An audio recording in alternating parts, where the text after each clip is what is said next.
So this is my pretty crude way of fixing a Milwaukee soldering iron plastic tip. So these I bought from AliExpress. I'll put in the links in the comments, what it is and the details of what they are. So it is a replacement soldering iron end.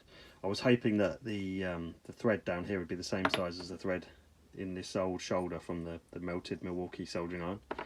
But what I did find out, even though the thread was the wrong size, is that if you cut off the nailed piece here, the bit that you would hold to screw, that bit there fits perfectly inside here. But so what you need to do is cut this end off, and I'm going to use a very fine grinding disc which I've got here. So I've got a very, very fine disc on my grinder. I'm going to carefully cut this off here from this side so I get as much plastic as possible, and then I'm going to use my grinding disc again. I'm going to take the top edge of this off. So let me just do that and then I'll show you what we're left with.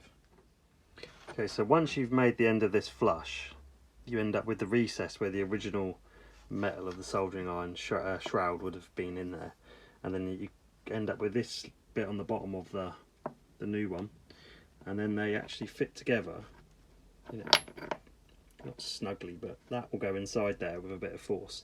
So what I do is I then add a load of epoxy glue to the bottom of this, and then I put it in a vise very gently using a socket like that, which fits nicely over there, to press it together. So I've just set that up and I'll show it to you. So I'm going to apply some epoxy glue to the bottom of this.